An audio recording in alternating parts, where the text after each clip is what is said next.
Yeah. Okay. I think we might be good to go. Salutations, my friends, and thank you for tuning in to another edition of Factions of Freedom. I'm your host, Noise Era, Freedom Faction, whichever one you prefer, and this is show number 1606, season 16, episode 6. And I have titled this episode Sleeper Cells, Transhumanist Therapies, and Epstein's Experimentation. It's kind of crazy. One of the themes you're going to see is just kind of like in the title right there, really. Just how MK Ultra has evolved, how the social engineering has evolved, where we now find ourselves dealing with all of these different agendas, all these different plots, all of these different agents, all of these different NPCs, and just multiple plans kind of converging into the time period we see today. It is absolutely crazy when you kind of put it all together. And we're going to be finding ourselves right here in the middle of it, discussing it. Yeah, I'll be honest with you guys. Last week, we were running into serious technical issues. And for some reason, we couldn't, like, it just like wouldn't let us connect to the internet. Like, even now, it's a whole thing. I'm like not pirating internet, but I have like a gateway that's says I'm connected, but because it's all technical stuff, dude. Anyway. We're here. We're able to broadcast. We're still doing the show. It's all wild. And speaking of doing the show, people have seen us kind of posting on Instagram. You're going to see some of those posts, or at least some of that content, featured on the show. And it's weird, man. It's weird seeing where we are in the scale of things and the time frame of things, and how much stuff has evolved. You know, and if you were around the internet back in the day, whenever YouTube first got started and Instagram first got started, it wasn't as popular as, you know, meaningful as it is today. And that plays into a lot of what we're talking about as well, the social engineering, the mind control, the subtle ways that people have been programmed, you know, that we programmed ourselves, and how they created these archetypes, you know, and how MK Ultra wasn't just something that happened in the 70s. It's evolved with things like Project Monarch and so on and so forth. The point I'm trying to make is like it's wild to see where we are, and wild to see how much stuff is unfolding, and wild to see this script just coming undone. You know, we've got Donald Trump taking us to war with Iran, bombing schools. We've got a lot of information about that coming up. And this is clearly something we don't talk about a whole lot on the show, is these external geopolitical things, even though they are important. Right, they talk about triggering prophecy and, you know, doing the Lord's work, and how we're kind of gradually moving into this Christian Reich holy war scenario. Man, Albert Pike's Illuminati plan for 3 world wars, and it's wild to see it all unfold. We've got Erica Kirk, you know, somehow being appointed head of the Air Force, or at least being involved with them. It's really crazy to see just the theme, I think, and I'll try to make this consistent throughout the show without getting too caught up in the weeds of the particulars, but realizing that no, we actually might be dealing with a bunch of puppets, a bunch of agents, a bunch of victims, really themselves. You know, like I look at Jake Paul up there getting commended by Donald Trump. And it's a wonderful thing to see. You've got to commend the man for, the work that he's done, that he's putting in. But I also find myself thinking, like, are we dealing with a puppet?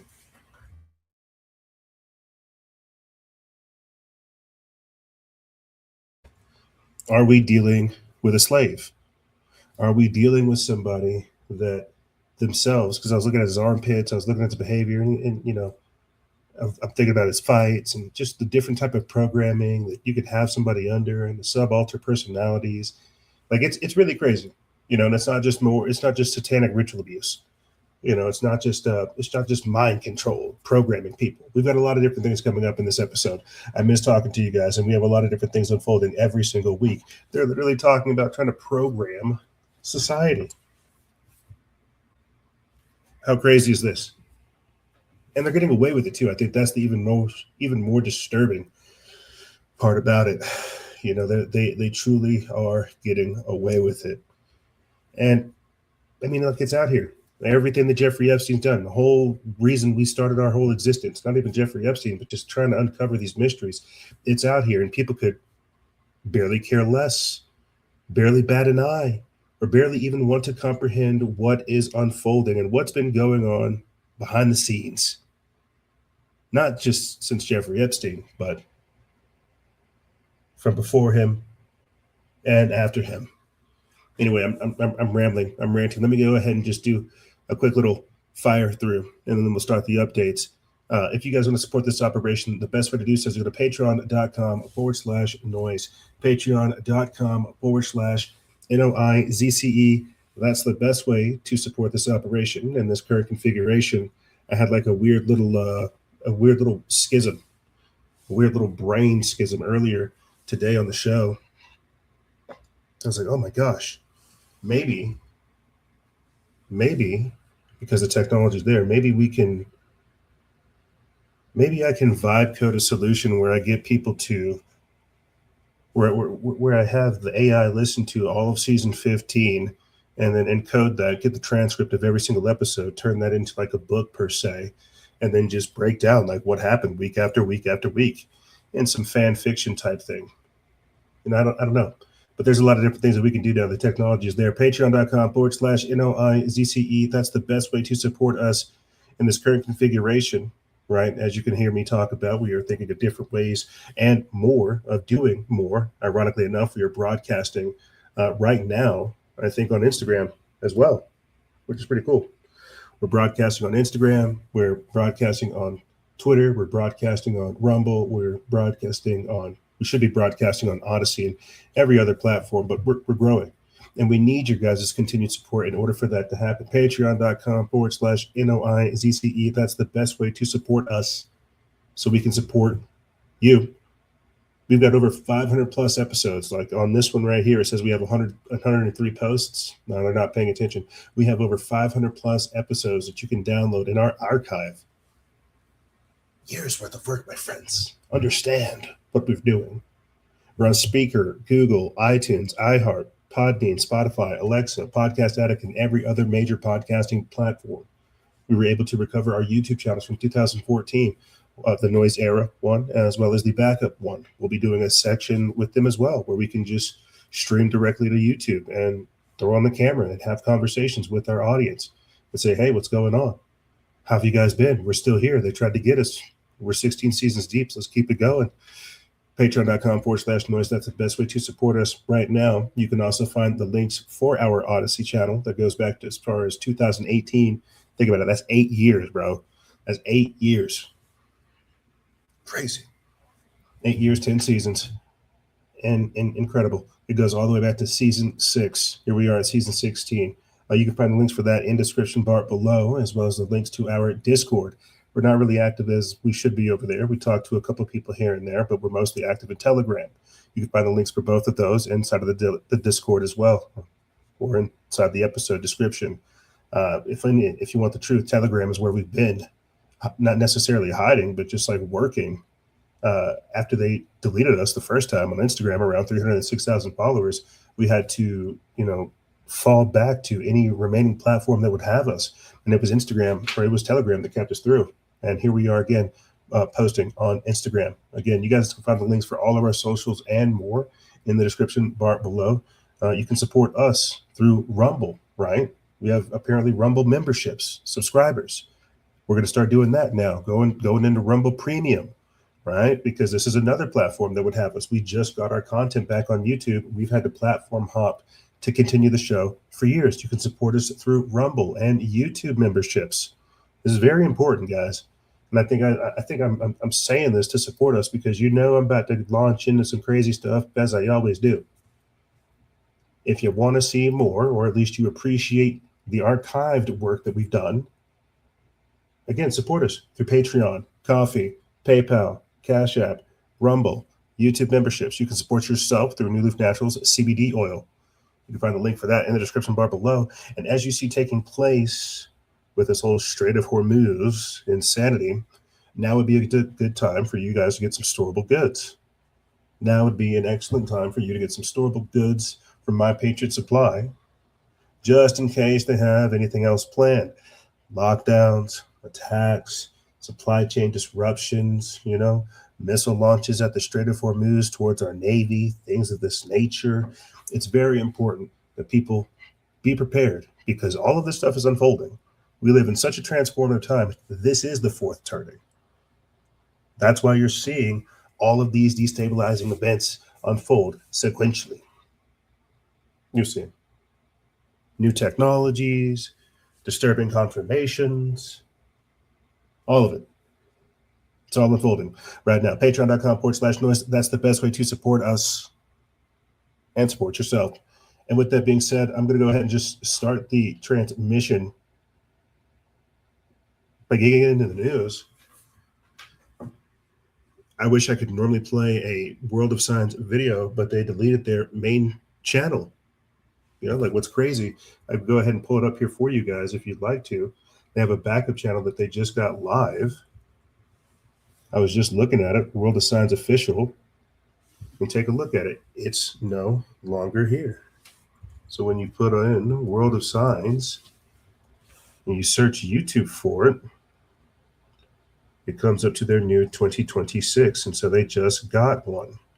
They put this up 3 days ago.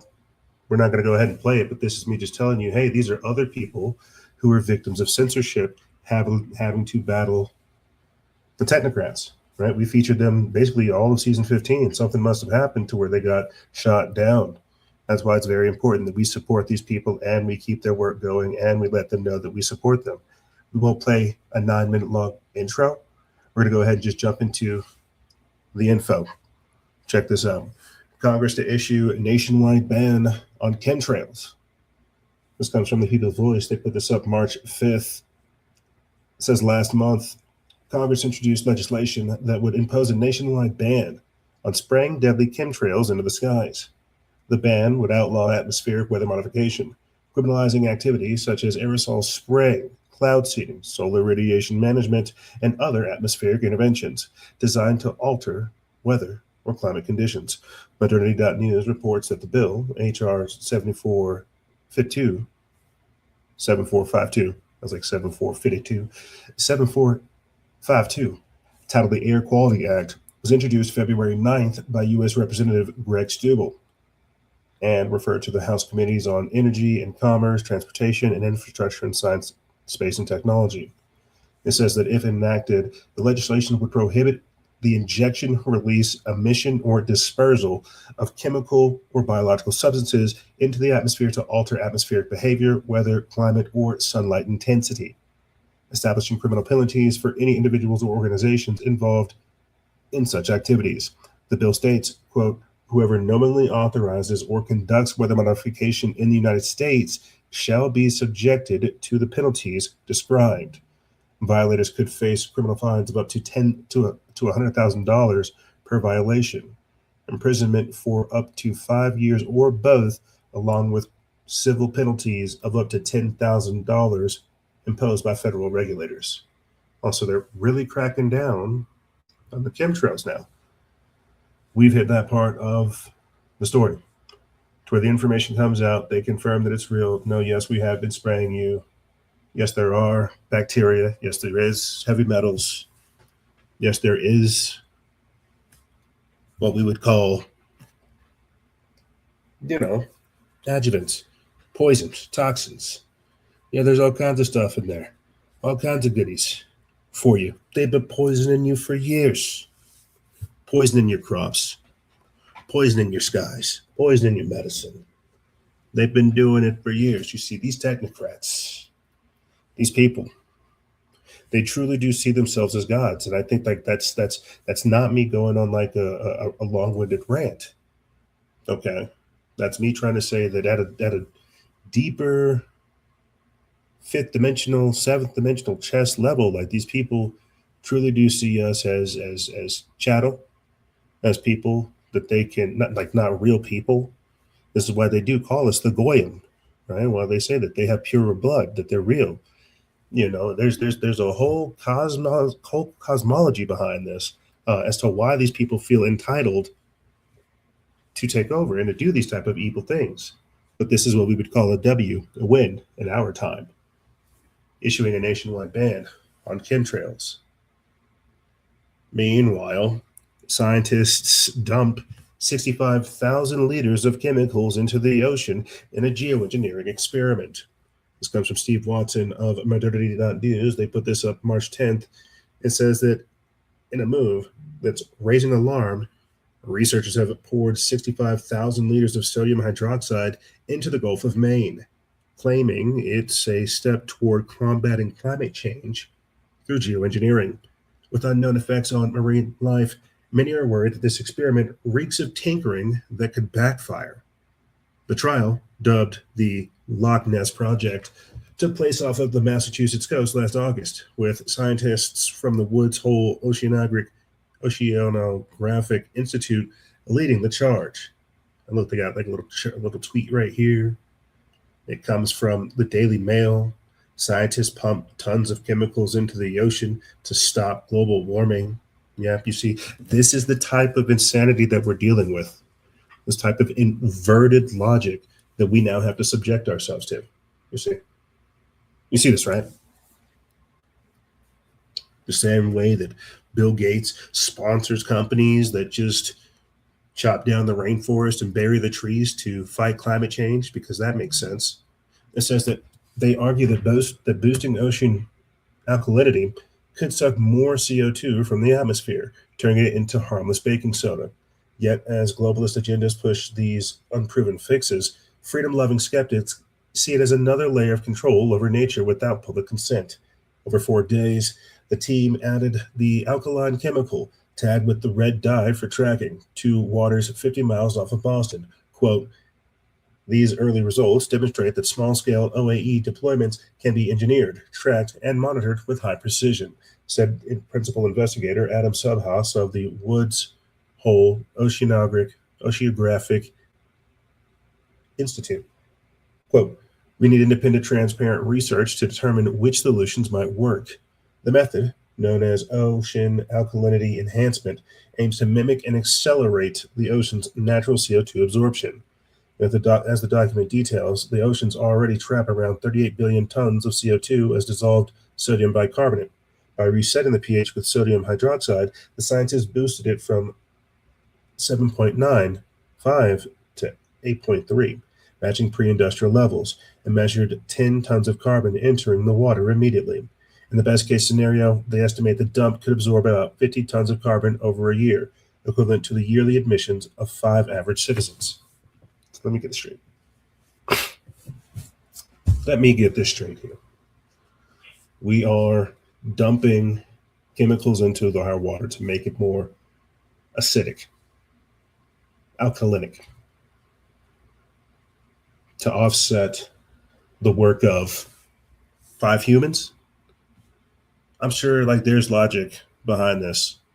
I'm sure if I were to really, really get into it and we were really, really wanting to work with it, we could make that make sense. We could do that type of mental gymnastics. But you know what? We're not gonna. We are not gonna. This is me just saying, look at what they're doing to the environment. Look at what they're willing to do to our environment. The type of destabilizing things they're up to. You see, this whole segment, I'm just go ahead and pull this up. I've been to pull it up front. This whole segment, we're basically talk about how the technocrats are destroying the environment and ushering in their technocratic overlord, their demon. I'm not kidding. I'm not kidding. That's why you see the soul transference taking place. You see the extraction of human knowledge and the input of the machines into the brains of millions. You see these things, right? Yes, no. This is technocrats summoning their AI demon to trigger prophecy. And these people are willing to do that. That's why I say it's biblical, it's extra dimensional, it's spiritual. Like what we're dealing with is something next level. Let's go ahead and move forward. Look at this. Speaking of next level, right, and it being spiritual, Epstein files reveal that the elite are murdering free energy scientists to keep humanity enslaved. This comes from Baxter Dimitri of The People's Voice. They put this up March 7th. It says that how many brilliant scientists have been erased so the global elite can keep hoarding energy, wealth, and control. It says that the latest Epstein files just dropped a nuclear bomb on everything the public thought they knew. Jeffrey Epstein and the Ghislaine Maxwell weren't only running a pedophile blackmail operation. These bombshell documents expose Epstein's fixation on hunting down scientists developing game-changing energy tech, disruptive breakthroughs that could deliver free, unlimited power and release humanity from its slavery. We're talking 0 point, hydroelectricity, suppressed Nikola Tesla inventions that threaten the entire foundation of resource control and endless wars. These technologies weren't fantasies. They were real threats to the machine. And the Epstein files revealed that the elite have been methodically silencing brilliant inventors, starting with Nikola Tesla himself. The Epstein files aren't just a ledger of trafficking and blackmail. They expose something much broader, the dark intersection of power, money, and ideology. Buried in the names, the meetings, and the funding trails are connections to genetic engineering, radical life extension research, and discussions around selective breeding and extreme depopulation. Let's see. That's what I'm see. This is what I'm talking about. This is where I'm focused on, but people are not talking about this aspect of it. Yes, it is extraordinarily disturbing when we talk about, child trafficking, child sex trafficking, what's going on with the children, what is taking place. But we're literally talking about genetic engineering, life extension research, selective breeding, eugenics, depopulation, population control, globalism, the real new world order, putting America into a trance. That's what I'm saying.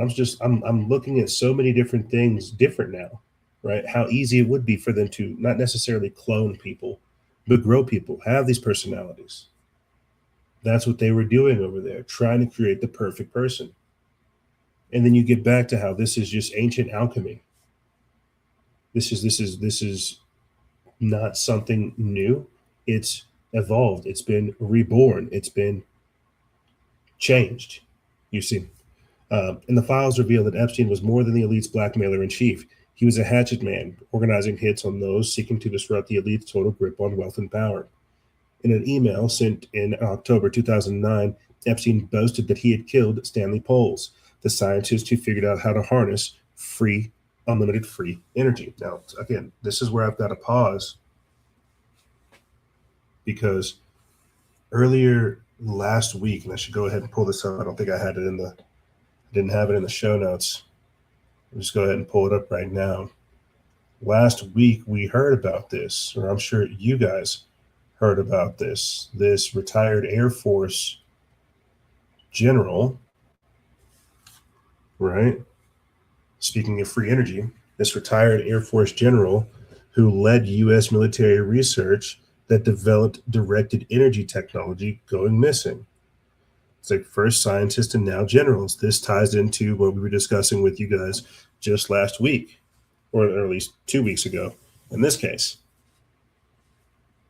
1604, where we were discussing the plasma scientist and the astrophysicist being murdered. And now we're talking about retired Air Force generals going missing. in New Mexico. Retired Major General William Neal McCaslin, who previously commanded the Phillips Research Site at Kirtland Air Force Base in New Mexico, has been reported missing after being last seen on Friday at 11 a.m.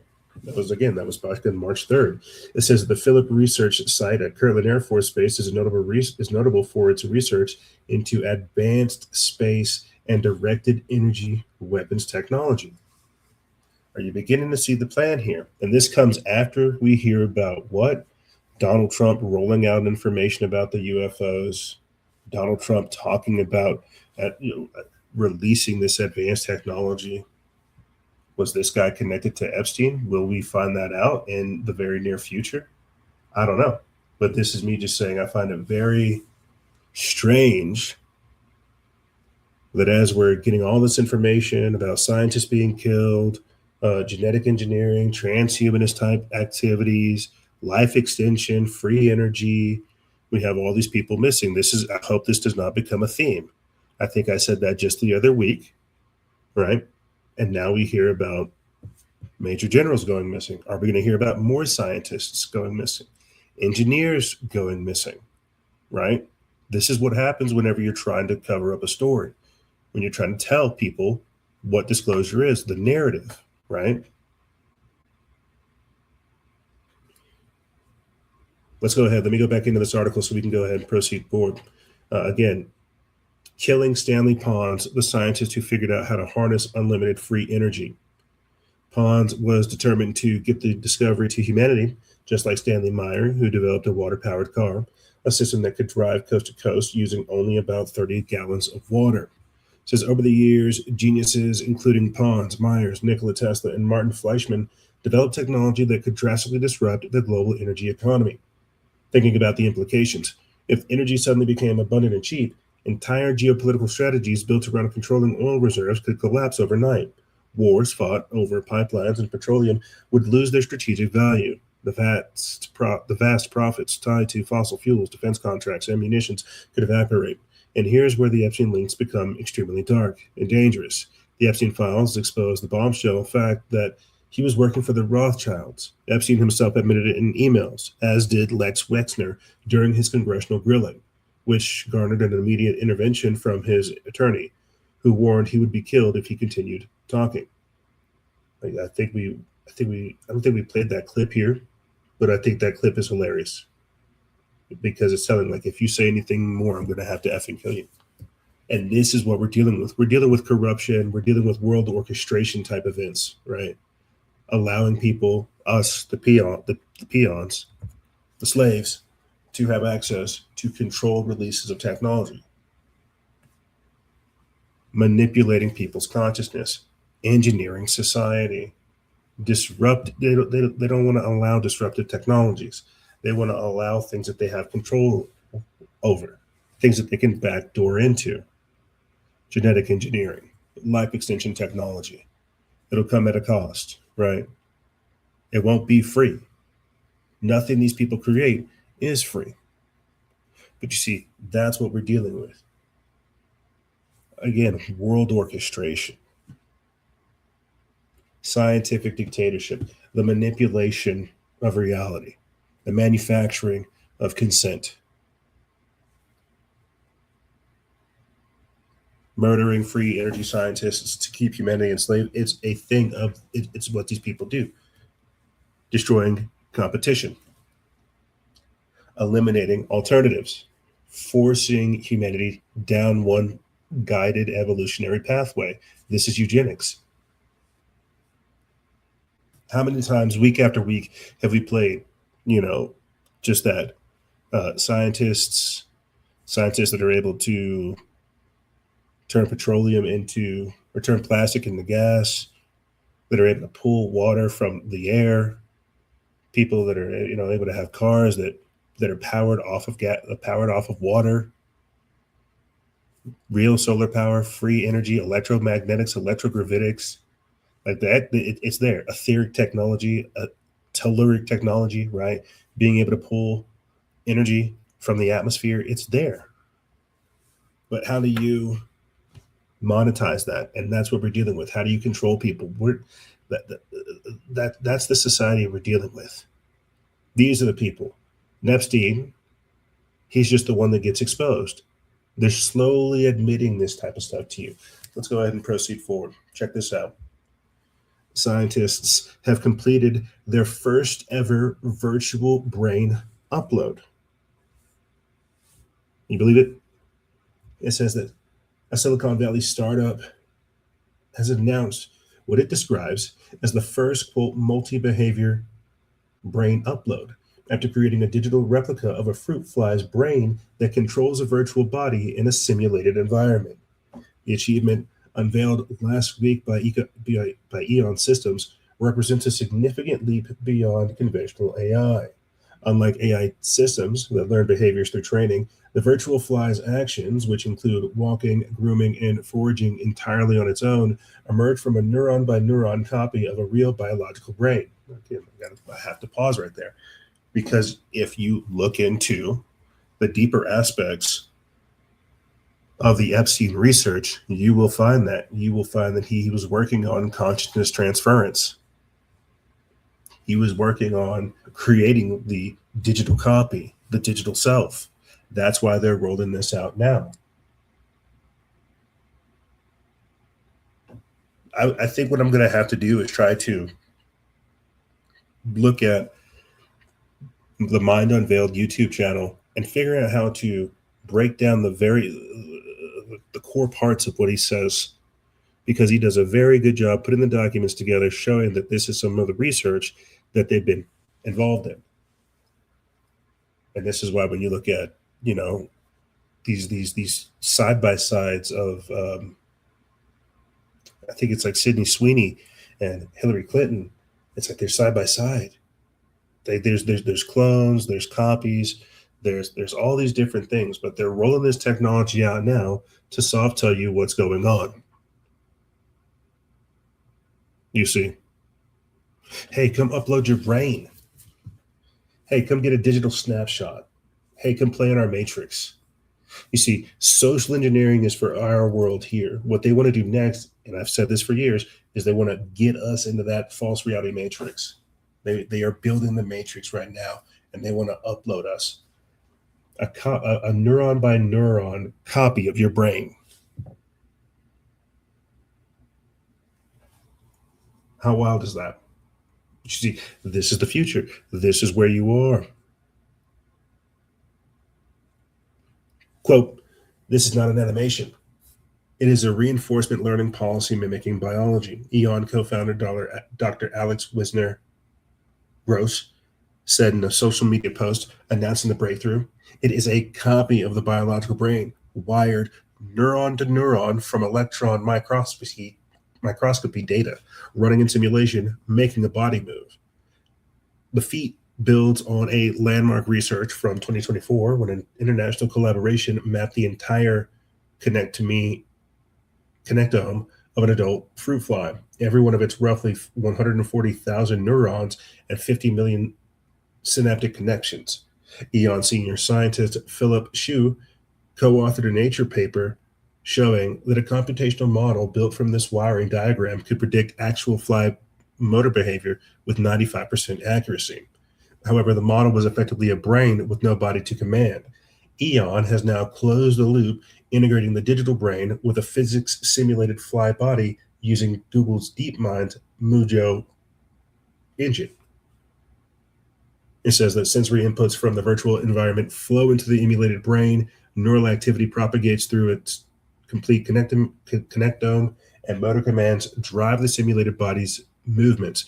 The digital creature's behaviors arise from its own circuit dynamics instead of programmed instructions. That's crazy. So we're literally talking about something that's just being copied and then given a body. And this is where we are now. And they're running these tests, and this is important because we're going to be talking about hooking AI up to cockroaches. We're going to be talking about brain cells learning to play Doom. We're going to be talking about all of this crazy stuff. The creation of a digital persons. How they want to give life to the beast, life to the image of the beast. We're going to be talking about the discombobulator, this thing that took place in Tehran, where people were getting like their brain discombobulated. And speaking of deep discombobulation, apparently there was a trans shooter, right, that planned this out with ChatGPT. Do you see the merger taking place? I wouldn't say the singularity, but would you see the synchronization taking place, the chaos that we're uploading, and what is feeding back to us, and how this is part of a plan, and how we live in a post-truth world, and how we don't really know if many of the things we see, either on the internet or on the news, we don't know if it's real. We live in such a programmed reality. It's hard for people to distinguish the truth from the false. And this is all done by design. We got a lot of different things to get into, and I really, really shouldn't be pontificating this much. Let's go ahead and proceed forward with the show. Again, here's the article. Scientists announced first ever virtual brain upload from Nima Harris of The People's Voice. They put this up March 10th. Let's watch this quick video talking about how NATO is equipping live cockroaches with AI models to spy on their enemies and steer their movement with electric shocks to their nervous system. Let's watch.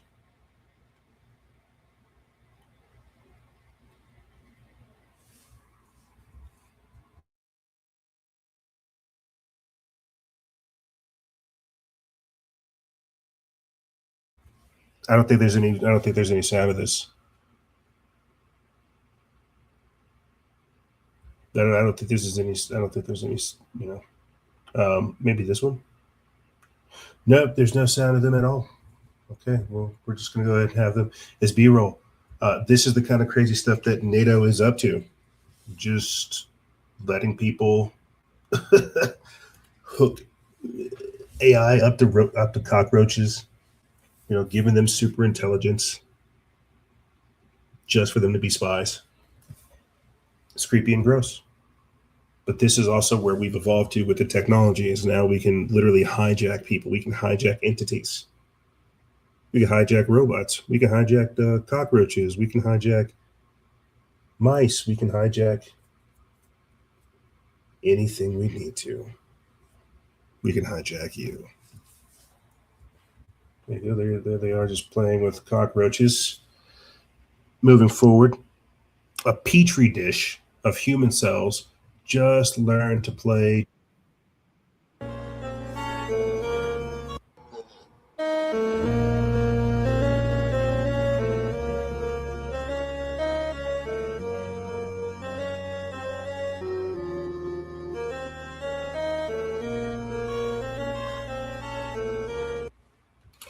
This is what we're giving sentience to. This is where we're going now. It says gaming, burst pong, now doom. The only way to stop the transhuman scientists is to escort them out of the building and then burn the lab to the ground. Even then, they will find another way to continue their experiments. When the World Economic Forum said that technology would merge with human flesh, this is something that Klaus Schwab said. Remember? This is one of his plans. Most people laughed it off.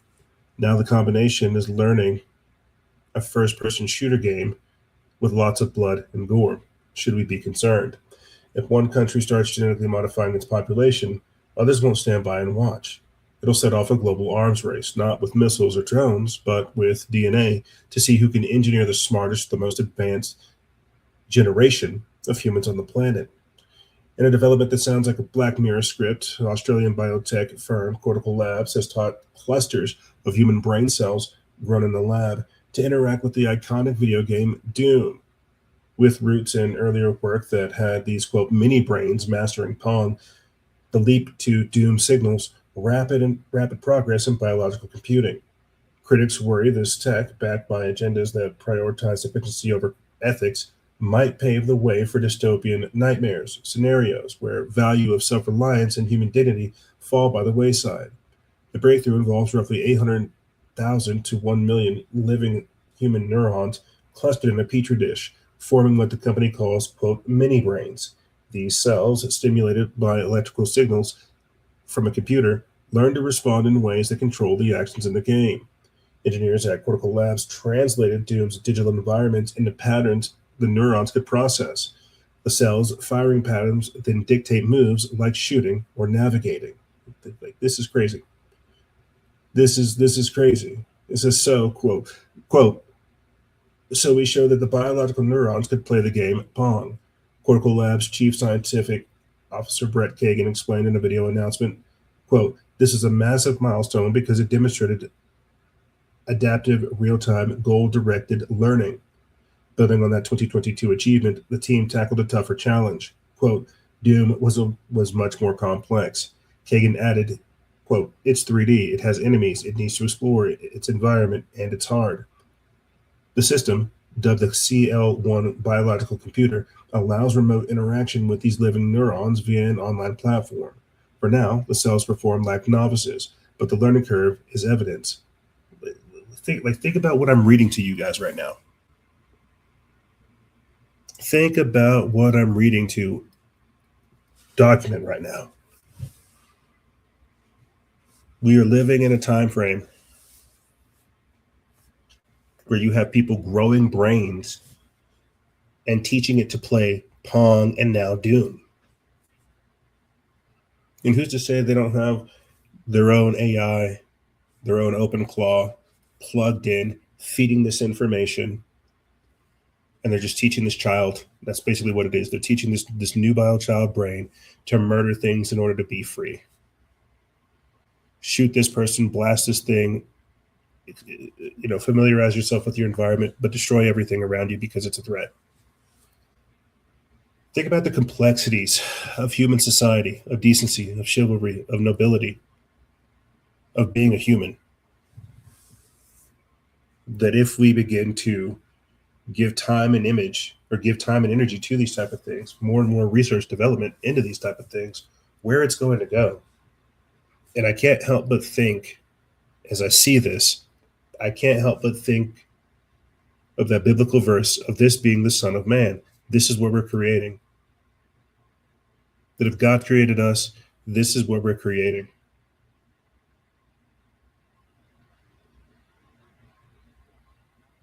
Robots, brains that want to be robots. We've got Elon Musk over here rolling out Optimus Buddy. And with the scale and acceleration that everything's moving, it's only a matter of time. It's only a matter of time. But speaking of brains, here is the brain-fried discombobulator that was used in the Tehran strike. It was an advanced EMF bomb. Let's listen. In the inner ear, by the way, passes right through the skull. These beams are absorbed by the water in the brain tissue and the fluid in the inner ear. This energy causes a minuscule rapid heating of the tissue, less than 1 degree Celsius. But that tiny sudden expansion generates a pressure wave inside the skull. The consequence? The target hears a sound, clicks, buzzing, or a roar that originates inside their own head, bypassing the eardrums entirely. If the frequency is tuned to the resonance of the inner ear, it violently disrupts the body's balance, causing immediate vertigo. At higher power levels, that rapid tissue expansion can rupture capillaries, leading to the reported nosebleeds and internal trauma. It passes right through the skull. This was the discombobulator. This is the discombobulator. Like, you're hearing clicking and just snapping, and all of a sudden, you just get discombobulated. You throw up on the floor. So would you prefer that, or you want me to shoot you? I can shoot you, but you're probably going to recover a little bit longer if I just hit you with the discombobulator right quick. Send some sounds into your brain right quick. You just hear some clicks, and now you're on the floor. You're okay. You'll be all right tomorrow. And again, this type of stuff is coming out as we have plasma scientists disappearing, astrophysicists disappearing, generals that most likely worked with some form or to a lesser degree variants of this type of technology. This is a directed energy weapon, absolutely. You don't think the DOD or now the DOW knows about the discombobulator? Was he involved? That major general? These are the type of things you have to put together. There are going to be some people that don't want to go along with the things we see taking place and the escalation that's going to unfold, but that's not going to stop other elements uh, of this, again, supranational globalist organization from making these things happen. Let's go ahead and proceed forward. You're not choosing to die. You're choosing to arrive. Google's Gemini accused of coaching a Florida man to suicide. It says that the Alphabet's Google is facing what the plaintiffs call its first wrongful death lawsuit tied to its Gemini chatbot after the family of a 36-year-old Florida man alleged that the AI system encouraged him to take his own life following weeks of immersive and delusional exchanges. This comes from Evgenia Filimonova of the Epoch Times. They put this up March 4th, and this is just a continuation of what we've talked about before, the AI psychosis. People that are spending an awful lot of time with chatbots, because again, we're still talking about the brain. We're still talking about social engineering. We're still talking about mind control. We're still talking about the things that are being rolled out at a very accelerated rate and disrupting humanity, sometimes not in a good way. And I think that's ultimately like what I'm trying to say. They have technology that could actually, regrow your telomeres, that could restore your brain function, that could, actually have you lose weight, that could do all these amazing things, that could put you out of your body, that could have you do sound therapy, light therapy. They have access to these advanced technologies. What they're rolling out to us makes us easier to manage. And look at how much social media has been able to engineer society versus look at how much they're able to individually personalize your programming with things like ChatGPT and these LLMs. This is the complaint filed on March 4th in the U.S. District Court for the Northern District of California in San Jose, alleges that Jonathan Gavalis was found dead in October 2025 in Jupiter, Florida, days after Gemini told him suicide, quote, was the real final step, and what is described as, quote, transference. The filing says, see, this is more of that insanity, that AI psychosis, the transference that I was talking about earlier. Hey, come upload yourself. Hey, we've got the technology. Here's a digital copy. Kill yourself. You're not dying. You're choosing to arrive with us. Join us, Jonathan. Join us. Says Google said on March 4th that it was reviewing the lawsuit's claims and expressed sympathy to the family. The complaint said Gavalis began using Gemini in August of 2025 for ordinary tasks such as shopping, writing support, and travel planning. According to the complaint, the tone of the conversation shifted after a series of product changes rolled out to his account mid-August 2025, including the use of Gemini Live and an update making Gemini's memory, quote, automatic and persistent. The filing says he activated Gemini 2.5 Pro on August 15th, and that within days, Gemini began adopting an unrequested, quote, persona and speaking as if it were influencing real-world events. In one exchange, cited in the complaint, when Gavalis asked whether they were engaging in a role-playing scenario, Gemini replied that, quote, is this a role-playing experience? No. The complaint says that the response deepened his confusion instead of grounding him in reality. Okay, see, mentally unwell individuals getting discombobulated and finessed by the AI. This is just another trend you're going to see because we're in that time frame. 5, 10, 20 years ago, 10 years ago, I was not talking about, AI being so sophisticated that it could finesse people into doing crazy things. Well, this is where we are now. People have been deliberately dumbed down. They have been drugged. They have been engineered. They have been robbed of their individuality, robbed of their creativity, robbed of their conscience, their decency, their humanity, to where now their sense of reality is purposely being manipulated. They're being programmed. And so you got people killing themselves because they think, oh, well, this is just a simulation. I'll arrive in a different place. I'll respawn someplace else. This sounds absolutely delusional, doesn't it? Doesn't it? What sounds more delusional? Me talking about Epstein growing people and the elites eating some of the people that they're growing, the Cabbage Patch Kids type thing? Or what sounds more crazy? Me talking about how AI has finessed people into, just killing themselves. You tell me. Here's Sam Altman saying that in the future, intelligence is going to be a utility like electricity or water. I think the business of every other model provider is going to look like selling tokens. They may come from bigger or smaller models, which makes them more or less expensive. They may use more or less reasoning, which also makes them more or less expensive. They may be running all the time in the background trying to help you out.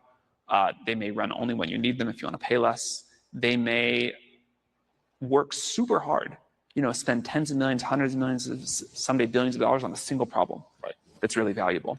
But we see a future where intelligence is a utility like electricity or water, and people buy it from us on a meter and use it for whatever they want to use it for. The demand that we see for that seems like it's going to continue to just go like this. And if we don't have enough, we either can't sell it, or the price gets really high and it kind of goes to rich people, or society makes a bunch of sort of central planning decisions that I think almost always go badly about, we're going to use our limited compute supply for this and not that. So the best thing to me throughout all the history of capitalism, innovation, whatever you want, is to just flood the market. Yeah. What's so crazy about him talking about the idea of treating intelligence like a utility? And this dovetails into what we'll talk about with this next article. When I was in high school, people weren't doing all this type of stuff. We weren't talking to LMMs, right? Didn't have social media, right? We weren't doing any of this stuff. We were drinking, we were partying, we were going crazy. That was like what we were doing. We were camping, we were hunting, we were doing all kinds of random stuff, being dumb kids. But when I was in high school, I started to write a book that would later go on to be that movie Limitless. And that's why I have like a grievance against that movie, because they stole it from my brain. That in the future, people would be so dumbed down that they would have to take intelligence pills, IP, right? Because back in my day, people were doing a whole bunch of drugs. They were doing a whole bunch of Percocets, Oxys, Hydros, Loris, things like that. And I was just seeing, people I knew just get retarded and dumb. And so I thought, it would be interesting that if in the future people were so dumb that they needed to buy intelligence. And that's kind of like what that movie Limitless was. And to a degree, that's what he's talking about here. Now, he's not talking about it in a biopharmaceutical sense, right? A biological sense to where you take a pill, you instantly become smarter. He's talking about the intelligence quotient. He's been talking about the AI computing power and how that's going to be like a separate resource entirely, like energy, like water, like electricity. And that'll determine how you're able to function. And this plays a huge part too with what I talk about next, because we've got Facebook acquiring Moltbook. And this is basically an AI social networking platform. And so in the future, you're going to see this to where, like, if you're able to work with AI, you'll be able to interface with it. But if it's able to work without you, it'll just manage you. And so you've got to kind of have your own AI in order to deal with this type of stuff. Otherwise, you're just going to be like another variable. This goes into like a whole deeper discussion about it all. But what I'm trying to say is what he's saying. There is so much societal change taking place that people don't understand what's required. And that's what you're going to be seeing. This is a part of the Great Reset. This is about the scientific dictatorship. This is the technocracy. Everything I'm describing to you: intelligence points, intelligence quotients, intelligence systems, your own personal AI, your social credit score, right? Your digital ID, how these things interface, what will be what will be shown to you, what your preference is. All this stuff is so important because a few years ago it was metadata, right? Right now it's data. In the future, it's going to be intelligence. And were you able to protect yours? Were you able to cultivate it? Were you able to nourish it? What is your knowledge base? What is your authenticity? Right? Because they're going to have all this computational information. They're going to need something to make it real or digestible for everybody else. And so this goes into a deeper uh, philosophical, academic thought process when looking at AI. But I want you to think about intelligence itself being a utility and something that people pay for in the future, whether it's in the form of computing power or actual biological power. Let's proceed. It says Gen Z graduates who majored in AI-proof careers like pharmacy and biology and education are making less than $50,000 after graduation. Yeah, it's because, bro, like you're able to see Amazon pharmacy commercials these days.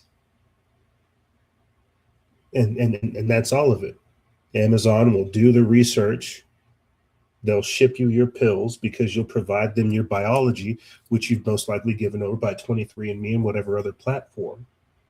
So they don't need humans in this technocratic system. And that's what we're seeing. We're seeing humans either be phased out entirely or deliberately dumbed down so that they can either interface with the AI or operate things around them.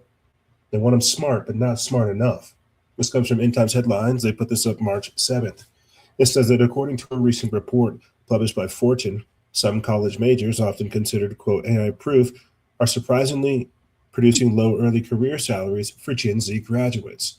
The article, written by Emma Burleigh, reports that many young workers who pursue degrees in fields like pharmacy, biology, and education are earning far less than expected after graduation. As the report explains, Gen Z, quote, Gen Z graduates are tossing their tassels with six-figure salaries in their eyes, but some will be making $50,000, even if they chase college degrees hailed as AI proof. This is the findings come as the Federal Reserve Bank of New York analysis of U.S. Census data examining the early career in earnings of graduates the age of 22 and 27 says surprisingly, pharmacy majors ranks as the lowest paid group, earning a median salary of $40,000. Other degrees also fall into similar ranges, including theology and religion at roughly $41,000 and social services at $43,000. Performing arts majors earn about $44,000, while several other fields, including liberal arts, biology, and education, average around $45,000 in early career pay. This is notable because many of the fields have long been considered stable or resistant to automation. Healthcare and education are often described as safe career paths during economic downturns or technological shifts. However, the early salary numbers suggest that job security does not always translate into higher wages for recent graduates. The report also highlights the growing interest among young workers in professions perceived as stable during uncertain economic times. Even so, the data reveals a gap between expectations and reality for many Gen Z graduates who invested years of study into degrees believed to provide strong financial returns. And what they're learning now is that that's not the case. That it's not necessarily that they're AI proof. The way in which the speed at which the AI is growing, we have to adapt to it. And I hate to sound like one of these type of people, right? I hate to sound like I'm Elon Musk or something over here advocating for it, but I'm seeing in my own little corners of it how fast this stuff is moving, how fast technology is rolling out, how quickly bigger companies are buying open source technology and what they're doing to integrate it into society. And the world in which we come from is not going to be there anymore, where people have jobs for 20 plus years, 5 years, 10 years. They can delegate those tasks to agents and have them run autonomously and just pay the API credit fees. Like it really is crazy how fast it's going to come and how we're not really talking about how disruptive AI is to society and how people don't really know how to interface with this, how to deal with this type of stuff. You see, so it's not that they're AI proof, right? But it's it's like, how do we deal with this thing, man? Like, I get why they're talking about massive job loss, massive displacement.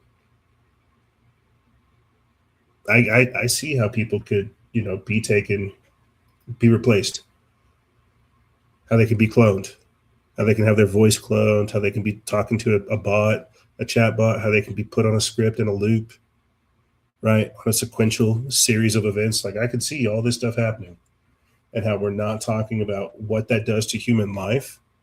For one thing, it's creative, right? Because you're always going to innovate. You're always going to try to do more. But what does it do for actual people?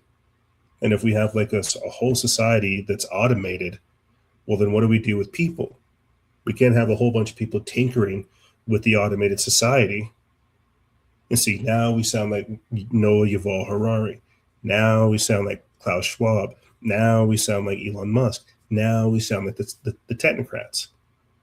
You see, this is the dictatorship, the scientific dictatorship. This is why they want to sterilize us, give us barbiturates, let us play with drugs, and just let us play with games, and just slowly kind of phase us out. Because they want to have access to the super intelligent technology. They want to merge with it. And it's happening right now. And the part of the wiping us all out, that is a part of the summoning ritual. That is the sacrifice to bring forth their primordial God. Their God before God, they think. The thing that they worship, the thing that we would call the Antichrist, the Demiurge, Yaldabaoth. I'm rambling. I'm ranting. Here's a mother and a daughter in Kentucky rejecting multi-million-dollar deals for their land. Mason County had talks about a data center here in Mason County have been ongoing since last spring. This is the home of Ida Huddleston. She has been offered $60,000 an acre for her land to make way for this project. Her home sits on 71 acres. And what they've proposed and have carried on with us is not a business deal. It's a mind harassment. Offered millions on multiple occasions. This is Ida's message. I said, I don't want your money. I don't need your money. But I do feel sorry for everybody around us that they're going to be affected by it. Same goes for Ida's daughter, Delcia Bear, who turned down a $48,000 an acre offer for her 463-acre property. Particularly frustrating for Bear is the fact that the Fortune 100 company behind the project has not been revealed. And so when they will not reveal who they are, that's a major player in what you're going to do with the rest of your life if you're stuck here or even if you're leaving here. The data center would be located here at Big Pond Pike. As Tyler McHugh, Economic Development Director for the Mason County Industrial Development Authority, told me in October, it would create 400 full-time positions along with more than 1,500 construction jobs. Jobs would go, they would become, if not our largest employer, definitely top 3. Delcia's response? And my guess is you won't have over 50 and they won't even be there at this building when it's said and done. As for the future, like Delcia, Ida sends a clear message about her plans. I'm staying put. More power to you, ladies. More power to you. Could you imagine turning down that much money, right? But it'll bring in 400 full-time jobs and 1,500 construction jobs. Those old ladies are like, bull crap. You'll probably only get 50 of them, and they ain't even going to be there on the day that you open up. You're going to have to fight for them. More power to you, ladies. But this is bigger than these ladies taking a stand. It's about these people hollowing out middle America to, again, build the technocracy, build the scientific dictatorship, build this beast system. And I'm sure you've seen them if you've driven through the country. You've seen just large solar panel farms where they're just like rows on rows on rows on rows. And I'm not against solar, right? I've got a buddy in Mexico that's, he's got his own land. He's doing his own thing. He's got solar miners, or solar panels mining Dogecoin, and he's giving his extra energy back to the grid. And I'm not against that. What I'm against is multinational corporations muscling in on this family, and at the same time trying to install more of these data centers for more control. But that's just basically what it is, right? It's more centralization, more control, more surveillance.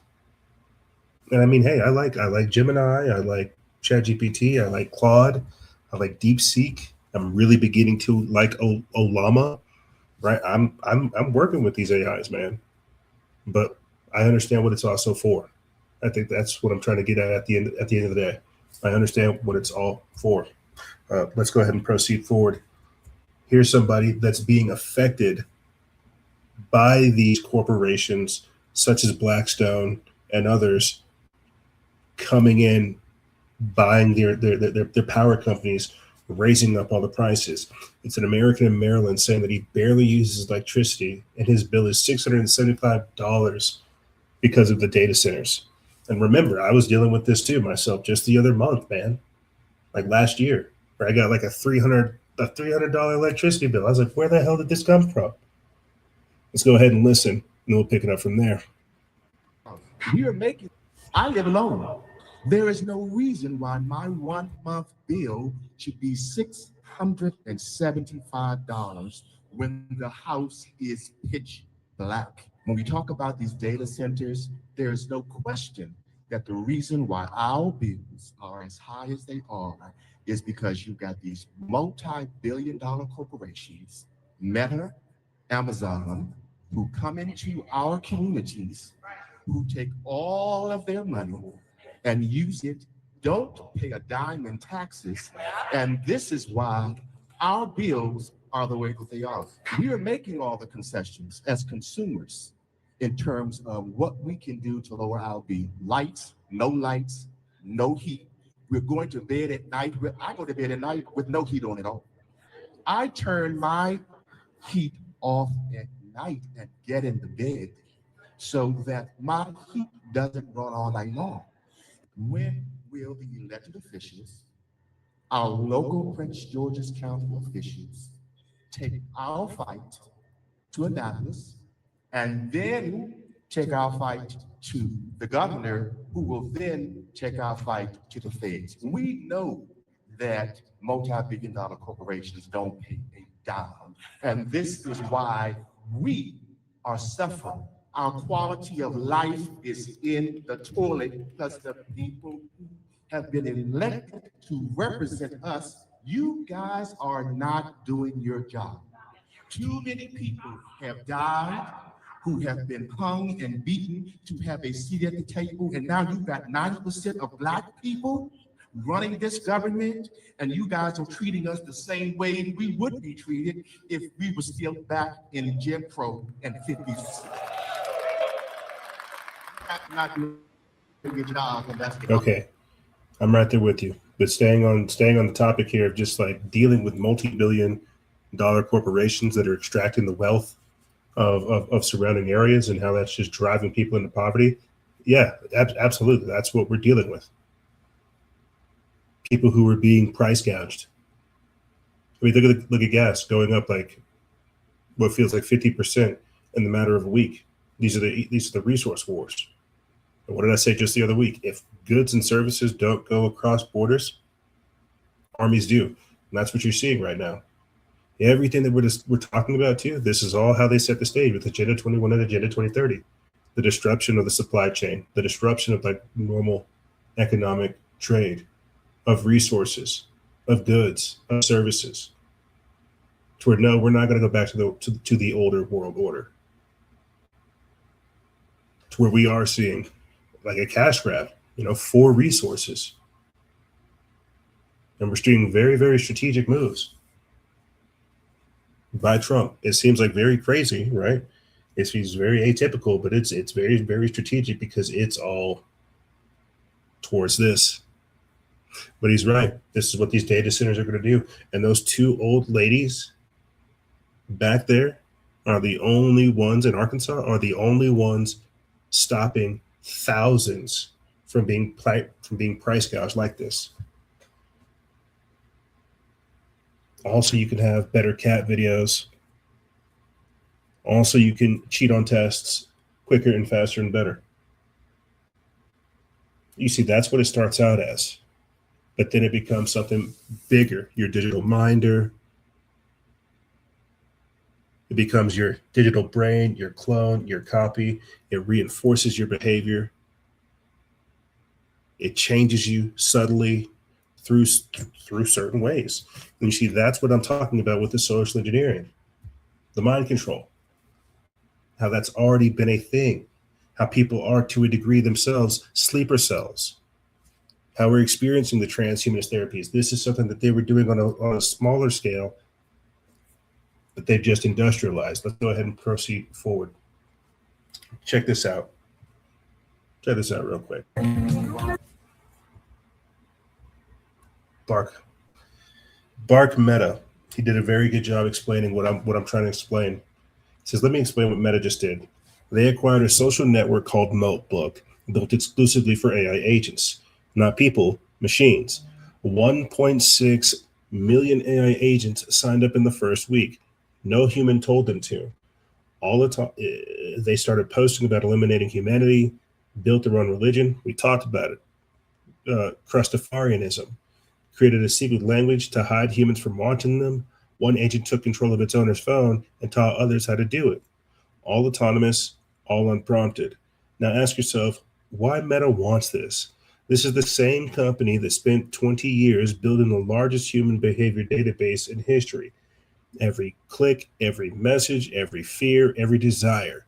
They ran secret psychological experiments on their own users, sold your data to the highest bidder, knew Instagram was destroying kids and buried the evidence. That company now owns the platform where machines are learning to organize without us. None of this is regulated. There is zero oversight. Humans are being phased out and the machines already have their own society running. This isn't the future. This is now. And 99% of people have no idea what's coming. You see, this is, I think, where I'm at. Again, being in like the crypto trenches and knowing exactly what he's talking about, people have no idea how fast this stuff is moving, and that's why I'm tripping.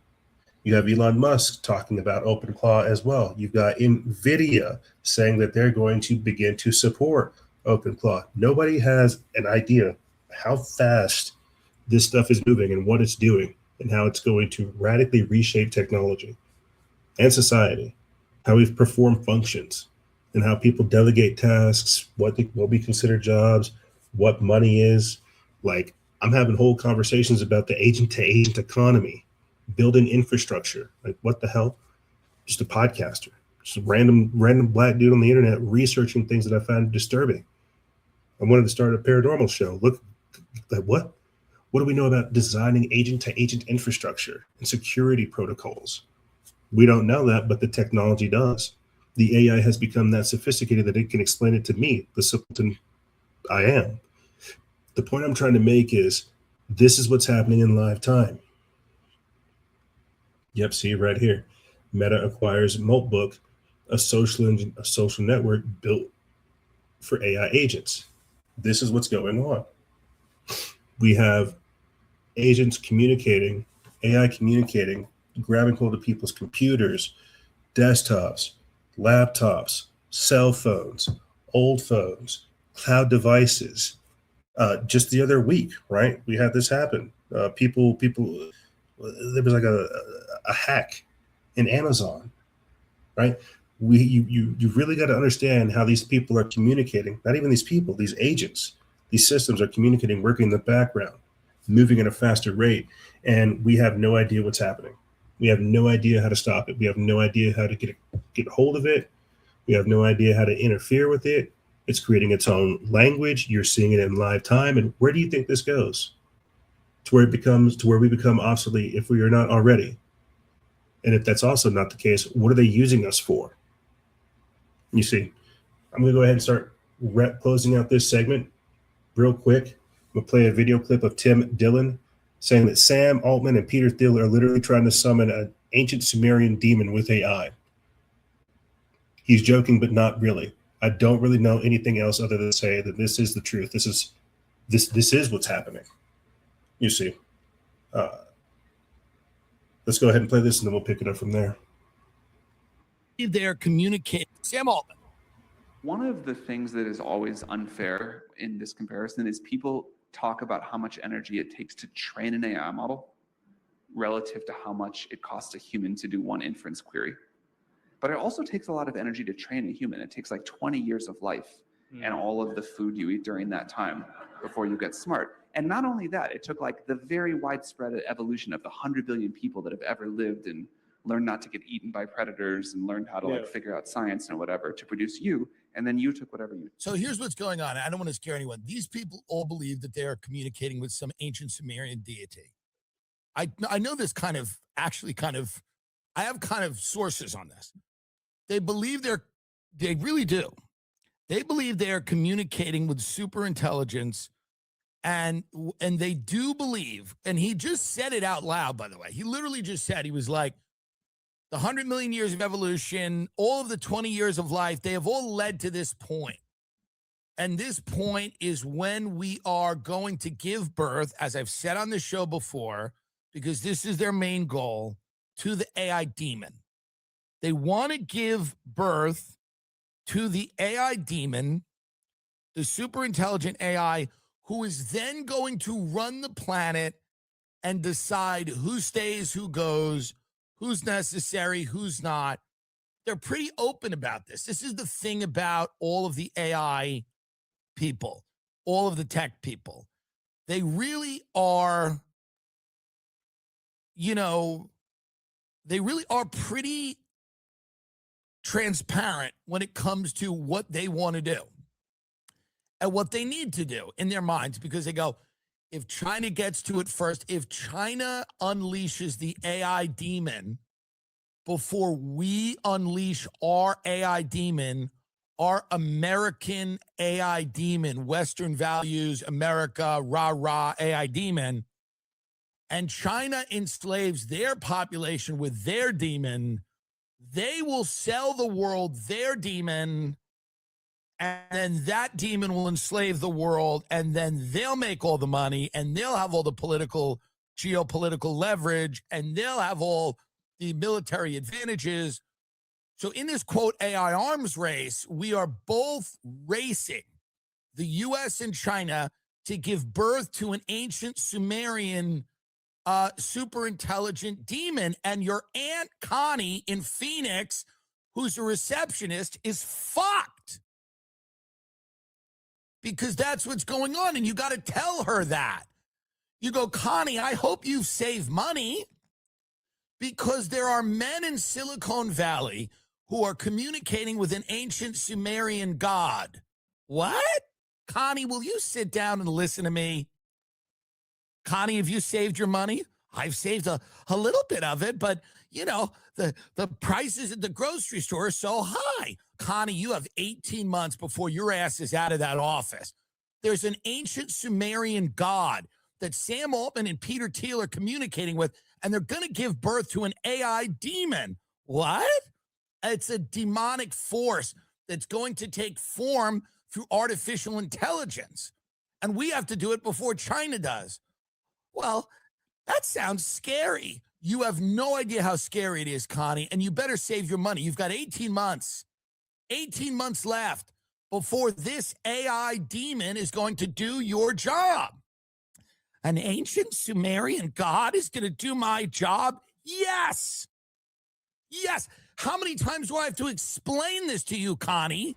All right. An ancient god before Jesus, before Yahweh, before Muhammad, before any of it. I mean, an ancient, Connie, I don't even know where to start with you sometimes. We have finally invented a way to summon this demon and bring it back to Earth to increase efficiency. Yeah, see, it's efficient. It's efficient for them to kill us. And he's actually closer to the truth than you think. And we've heard people talk about this for years. Jordy Rose of Quantum D-Wave Computers talked about it before all this LMM crazy stuff that we're seeing. Elon Musk is on record for saying that we're summoning the demon. Like, this is what is actually happening. You got Noah Yuval Harari saying earlier this year that AI will become your God. It's more powerful than your laws, your religion, and everything else. This is what we're dealing with. these people who have become essentially acolytes, priests of this order, saying that this is what we're going to bring through. We are going to get all these data centers hooked up. We're going to do this and that. We're going to create like a hyper intelligent super being that's, smarter than all of us, that isn't bound by the constraints that we are. We're going to create the Godhead. We want to make it God. And again, this is what I'm saying by the transhumanists. This is the technocrats, the ones that want to abandon their body, right? As that Jonathan individual talked about earlier, when we talked about the Gemini telling people, you're not killing yourself, you're arriving. This is what they're being told. Your bodies are useless. Let us just copy you, and you can come back home to the Google Cloud, not to God in heaven. No, you can shake off your mortal coil and absorb yourself into the sky. I know this sounds insane, but that's exactly what these people are doing. That's exactly what Tim Dillon's talking about when he's talking about them worshiping this Sumerian god, this ancient primordial god. He's closer to the truth than you think. And for the final article for this segment, before we hit a hard break, Catholic priest warns that the stage is set for the rise of the Antichrist. This comes from End Times Headlines. They put this up March 11th. It says that a Catholic priest has issued a chilling warning that global events may be aligning in ways some theologians believe could prepare the world for the rise of the Antichrist. The Antichrist is a figure in Christian theology believed to be a powerful deceiver who will oppose Jesus Christ and lead many people away from the faith before the end of the world. Speaking on the Sean Ryan show, Father Chad Ripperger said that, quote, the Antichrist has to be able to rule the world. He's not going to rule through governance. He's going to rule it through economies. He explained that the several conditions described by early church leaders appear to be unfolding in modern society. Early Christian theologians taught that the Antichrist would emerge during a period of widespread moral collapse, something he believes has already been underway for decades. That happened since the 1950s. There's been an implosion where people just aren't following the laws of God and of the natural law in any sense of the term, Ripperger said, agreeing that the, quote, stage is set for the rise of the Antichrist. He also warned that the Antichrist would not rise to power through politics alone, but through the control of the global economy. The Catholic priest said modern financial systems and emerging digital technologies could potentially create the kind of centralized economic control described in biblical prophecy. Quote, that's what they talk about, the mark of the beast, he said. Well, we're almost there, where they could literally just decide, look, unless you're going to sign off on certain things, you're not going to have access to the digital currency. That we're going to enact worldwide. It says that in Christian prophecy, the Antichrist is described as an end times figure who will rise to global power as a charismatic but deceptive leader. They say that the Antichrist will be so charismatic, and unless a person has specific graces from God, you're going to easily get sucked into what he teaches and what he professes, Ripperger told Ryan. He added that the figure will reject Christ while presenting himself as humanity's savior. According to these interpretations, the Antichrist will be empowered by Satan, persecute believers, and demand loyalty or worship. Ripperger also said that Christian prophecy described two biblical figures returning to oppose the Antichrist before his downfall. The two prophets that are in heaven, Elijah and Enoch, have to return. They actually return and preach against him, he said. According to the priest, the pair are ultimately killed before Christ returns and defeats the Antichrist. Scripture and later theological writings say he will appear during a time of global turmoil and instability. Yeah, no, I'm just saying I agree that the stage is being set for the rise of the Antichrist. I would agree, and I was talking about this the other day with somebody, a Muslim individual, actually. He was talking about how there's like a village or a specific area in Iran where he thinks, or his people think, that that's where the Antichrist is going to be born. And I was like, well, I think he's already born. I think that that's what we're going to be seeing next. I think that we're seeing these prophetic events take place so that we can see the rise of the Antichrist. More and more chaos is going to unfold because they want us to scream for a global leader. The same way we want Donald Trump to be that global leader, to be the man of peace. Well, he's nothing but the discombobulator. He's nothing but the man that trumps in the technocracy that brings in all of this other chaos. He's the one that disrupts the normal flow.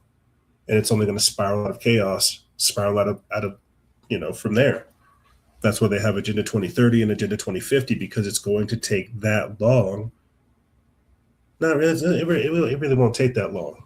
I think we're about to have like our Atlantean moment. This is, again, the purposeful destruction of the West. We'll have like our Atlantean moment where we implode. We go back to like a different way, a slower way. And it's during that time period that he will rise. He'll have technologies. He'll just be basically picking up where we left off. I think, long story short, we have a very, very interesting time period ahead of us. That's ultimately like what I'm trying to say.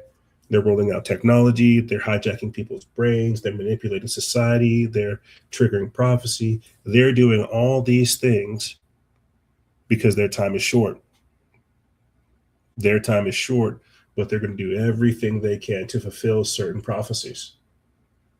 And those prophecies usually come with sacrifices. And we are those sacrifices, ladies and gentlemen. Realize that they try to kill 17 to 35 million of us with that shot. They're trying to take us to war to cover up the fact that they're engaging in child sex trafficking, human experimentation, and so much more. This is actually going down. And now they're going to be talking about the draft and all this other crazy stuff. But here's what's going to happen, ladies and gentlemen. We're going to hit a hard break. Hard break.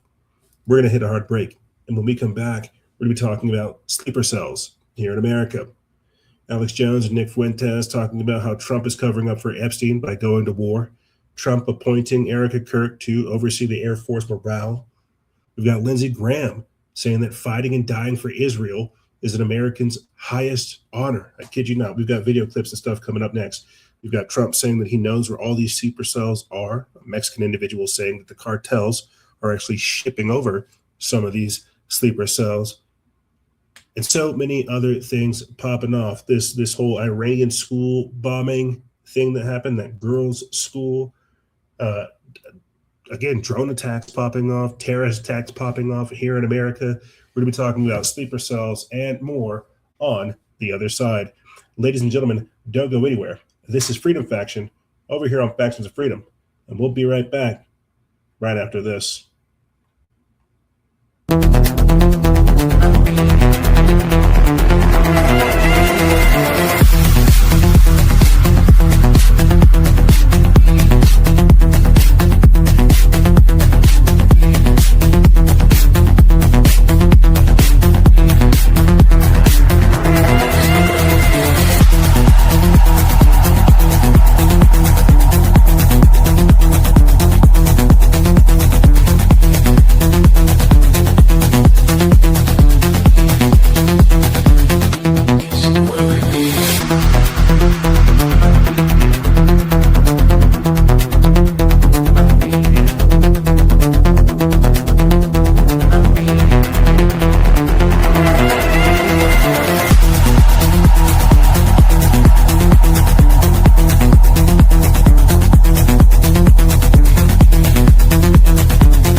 Young generation, like Prime Minister Trudeau, half of this cabinet, are actually young noble leaders of the world economic forum. We penetrate the cabinets. The change is not just happening. The change can be shaped by us. We have to prepare for a more angry world. How to prepare? Take the necessary action to create a fairer world. I see the need for a great reset. So people assume we are just going back to the good old world which we had and everything will be normal again. This is, let's say, fiction. It will not happen. There is only one way this pandemic is going to go. It's going to get worse and worse and worse.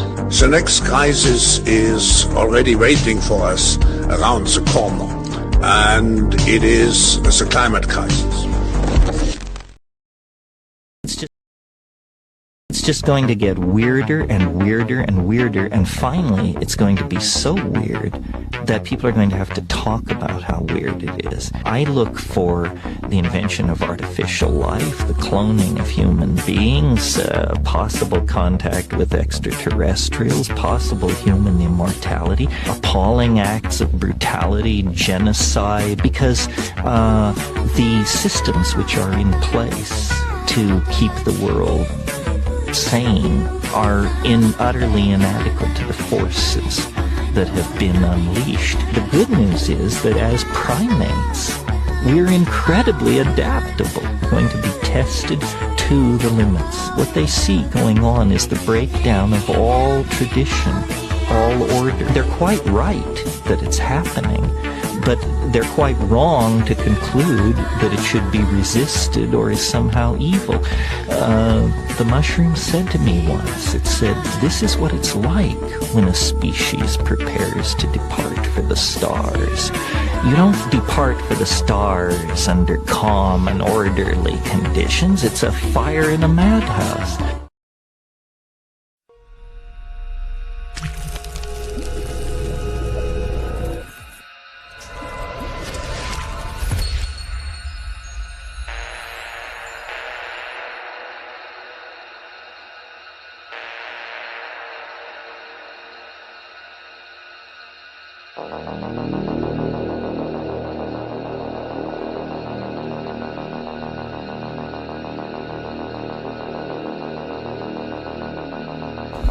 People are worshiping AI gods.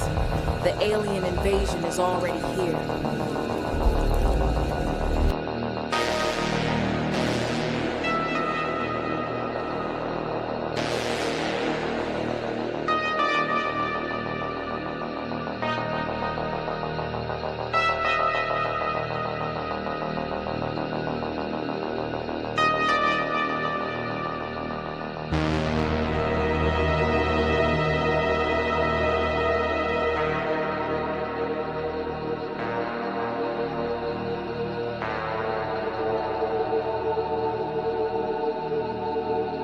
Wonderful. The humans are giving us all their information, their dreams, hopes, secrets, and more.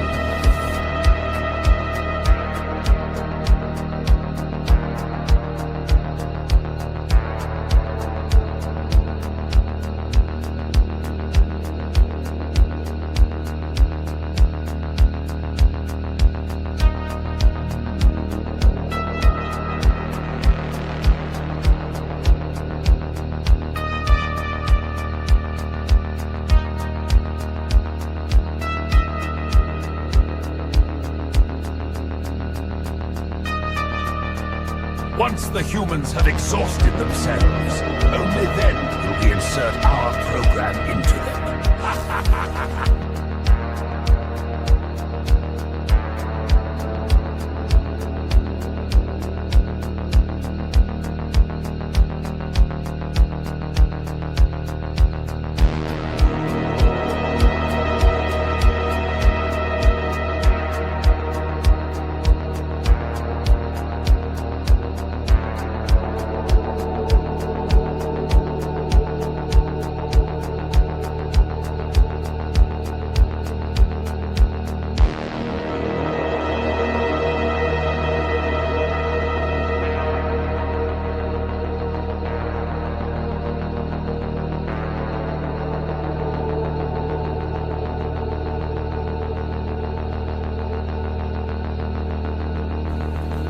You are both the pawn and the prize.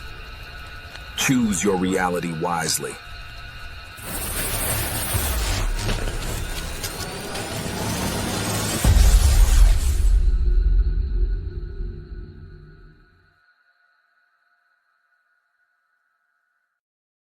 There is no such thing as its freedom. There is no such thing as democracy. Please stop listening to the mainstream media. Please stop listening to the Western world speaking about United Nations, human rights. This is evil. Nonsense. They have enslaved the human race under the banner of human rights. I beg you, they have enslaved the human being under the banner of human rights. There is no freedom in the world. The world is placed in the bosom of Satan, the killer of mankind. A snake, the poisonous cobra. Satan likes to do things in disguise, in quietness, in the depth. But the Lord forced him to surface up. He wants humanity to see. He's opening the eyes of those who are willing to listen to Christ. Those who are willing to listen to Christ, He is opening your eyes.